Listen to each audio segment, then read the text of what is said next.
Olá, tudo bem? O meu nome é João Geraldo Neto e eu sou do canal Super Indetectável. Antes de tudo, eu queria te pedir para curtir esse canal, tá? Porque isso é muito importante, que a gente consegue ter cada vez mais número de seguidores e isso aumenta até o que a gente pode fazer dentro do canal. Isso é bem bacana e eu ficaria muito agradecido se você fizesse isso. Segunda coisa, o que eu estou fazendo aqui hoje? Hoje eu vim te fazer uma pergunta. Você sabia que dependendo do tipo de exposição que você tiver, o risco é maior ou menor para pegar HIV? Claro, né? Porque assim, por exemplo, se você tem contato com o sangue dessa pessoa, qual é o risco de você se infectar? Se você tem contato com o sexo, qual tipo de sexo oferece um risco maior?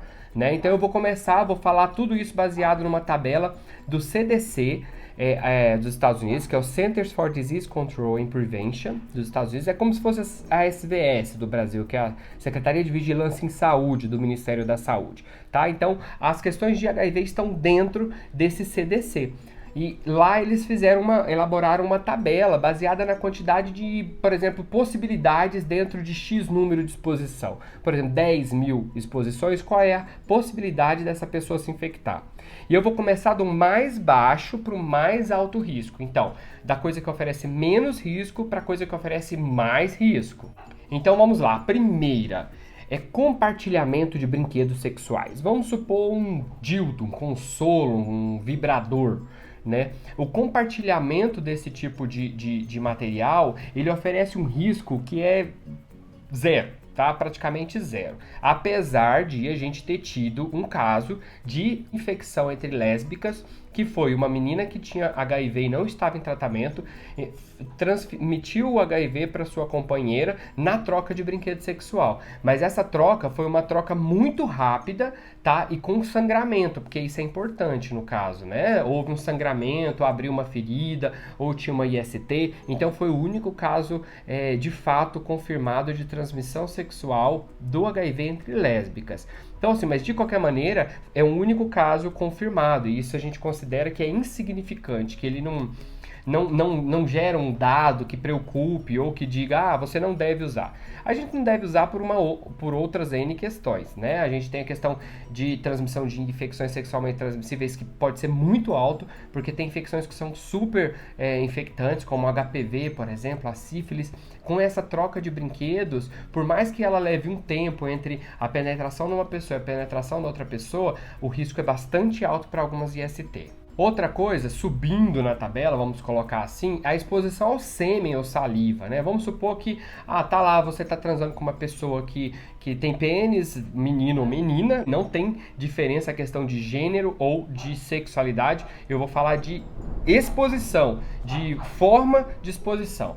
Então vamos supor que você tá lá, você menina ou menina, está se relacionando com alguém que tem um pênis e essa pessoa ejacula em cima de você, na pele sã, né? Tipo aqui no peito, ou nas mãos, ou no braço, ou em qualquer lugar. Nesse tipo de exposição também é insignificante como a outra questão. Também é bom considerar que algumas infecções sexualmente transmissíveis passam muito facilmente, até mesmo no contato, né? Eu vi alguns casos de pessoas que tinham HPV nos dedos. Né? Então, assim, da pessoa tocar nas lesões, né, que são as verrugas do HPV, ela já pegou até mesmo no corpo fora da genitália.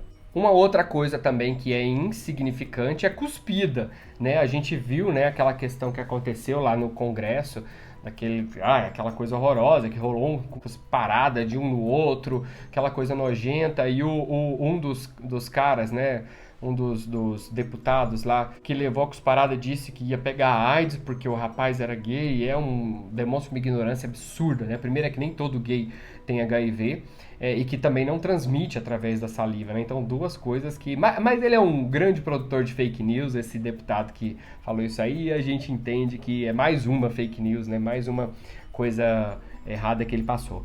Uma outra coisa é que também não transmite HIV é mordida, tá? Por mais forte que essa mordida seja, não existe nenhum relato de transmissão do HIV através de uma mordida. Aí então a gente vai começar algumas coisas que oferecem algum risco.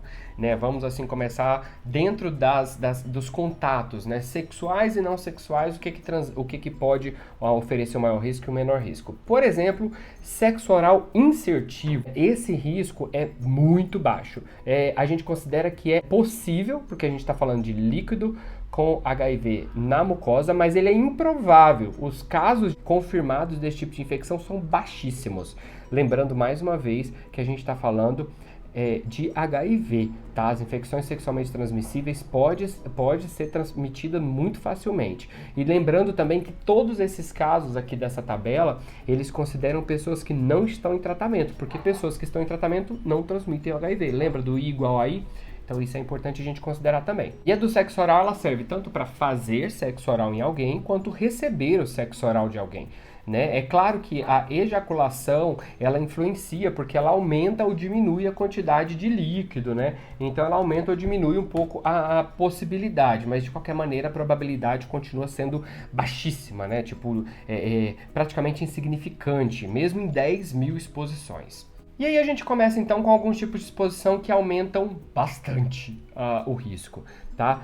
A primeira, de baixo para cima, seria o sexo vaginal insertivo, ou seja, aquela pessoa que insere um pênis numa vagina, independente de quem seja esse pênis, independente de quem seja essa vagina, porque existem meninos com pênis e existem meninos com vaginas, os meninos trans. Existem meninas com vagina e existem meninas com pênis, como as meninas trans. Então a gente, de novo, reforçando aquela ideia que eu estou falando de tipo de exposição e não de orientação sexual. Então, um homem ou uma mulher com pênis que insira o pênis dentro de uma vagina, o risco dele é de 4 a cada 10 mil exposições. Ou seja, a cada 10 mil exposições, a chance de essa pessoa ser infectada é de 4. Só que, gente, não quer dizer que eu vou inserir o pênis numa vagina por 9.996 vezes e na 9.997 vezes é que vai acontecer. Porque pode ser na primeira vez, né? A gente tem que lembrar que isso aqui é uma possibilidade, mas existe uma chance que pode ser tanto da primeira vez quanto da última. Então isso também não quer dizer que é impossível, não. Tem também a questão do receber o pênis na vagina. Então a pessoa que recebe o pênis na vagina, ela tem um risco de 8 possibilidades em 10 mil exposições. Então isso vai subindo. Então quem insere o pênis na vagina tem um risco menor do que quem recebe o pênis na vagina. Então a gente vai para um outro tipo de exposição, que é o sexo anal insertivo, ou seja, a pessoa que tem pênis inserindo o pênis no ânus de alguém.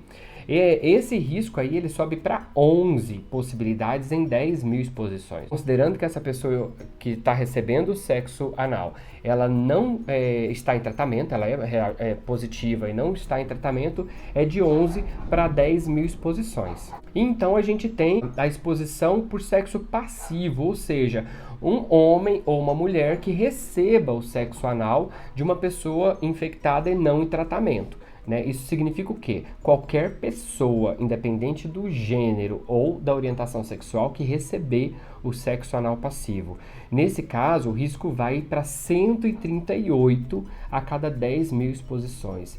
Gente, como eu disse, não quer dizer que vai ter que fazer quase 10 mil vezes para chegar ao risco. Na verdade, pode ser na primeira vez. Eu conheço muitas pessoas que se infectaram na primeira vez que transaram sem camisinha, ou na primeira vez que transaram na vida, né? Então isso pode ser a primeira vez. Então assim, o risco é alto. E considerando de novo, lembrando, eu estou falando de HIV, eu não estou falando de infecção sexualmente transmissível, tá? Existe HPV, sífilis, gonorreia que pega muito mais fácil. E você não precisa necessariamente de ter uma penetração. Basta às vezes na esfregação ali, o vírus ou a bactéria já passa de um lugar para o outro. Então ficar de olho que isso aqui não é porque parece baixo, de 138, mesmo um dos mais altos, né? A transmissão sexual mais alta é uma pessoa recebendo sexo anal de alguém que não está em tratamento, que é 138.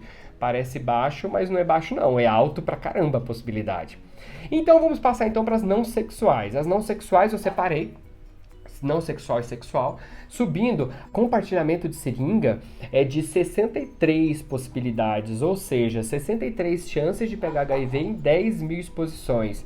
É alto também, tá? Esse compartilhamento de seringa, lembrando que a seringa é um lugar bom para o vírus viver um tempo maior, né? Porque ele não está exposto ao ar diretamente, ele está dentro da agulha. Então, por isso, o compartilhamento de seringa é tão perigoso. E, por último, né, que é o mais infectante de todos, que é uma exposição não sexual, que é através da transfusão de sangue, né, que é a cada 10 mil exposições, 9.250 chances de pegar o HIV, né, através da transfusão de sangue de uma pessoa não em tratamento, né, de uma pessoa que tem HIV e não está em tratamento. Então esse risco vai caindo, né, também à medida que você vai, é claro que eu considero isso tudo aqui como a pessoa sempre sem tratamento, mas a gente tem que pensar que é o seguinte: não é porque é um cara hétero que só faz sexo, um cara cisgênero hétero, né? Um cara que tem pênis hétero que só faz sexo vaginal. Não quer dizer que ele não tem risco, não, tá? É uma falácia aí que é muito comum a gente ouvir as pessoas falando, porque só viado que pega HIV. Não é verdade, tá? O que acontece é que alguns gays, eles flutuam entre o ativo e o passivo. Então, ora eles estão mais suscetíveis, né, recebendo sexo anal, ora eles estão menos suscetíveis. Mas acontece que muitas e muitas mulheres também fazem sexo anal. Então, elas estão correndo o mesmo risco de se infectar que os homens que recebem sexo anal. Então, não é essa falácia aí não se confirma. E outra coisa que é importante a gente lembrar é que alguns países da África, por exemplo, o HIV é muito maior em pessoas heterossexuais, né? É uma infecção que a gente chama de generalizada, né? Quando ela é maior na população em geral do que na população específica, como a gente tem no Brasil, alguns grupos que são desproporcionalmente afetados. Então, por esse fato, então, a gente não se confirma essa história de que só pessoas gays pegam HIV, tá? E lembrando que eu estou o tempo todo falando aqui de prática, tá? Eu não estou falando de orientação sexual ou identidade de gênero. Então, o risco existe para qualquer pessoa e não existe isso de grupo de risco, tá? Existe a questão da exposição que te coloca num risco maior. E a gente sabe agora, de acordo com essa tabela que eu vou colocar lá para vocês, que o risco existe tanto para pessoas que inserem o pênis numa vagina lubrificada, enfim, quanto uma pessoa que recebe o sexo anal. Desconsiderando a questão de transfusão de sangue, né? Uma vez que também o sangue no Brasil é testado, são muito raros os casos de transmissão do HIV por transfusão sanguínea, apesar de ainda acontecer às vezes. Enfim, pessoal, é isso. Muito obrigado por terem assistido esse vídeo esse tempo todo. Eu espero ter passado informações interessantes para vocês. Não esqueçam de seguir o canal e a gente vai se falando. Um beijo, até mais, tchau, tchau.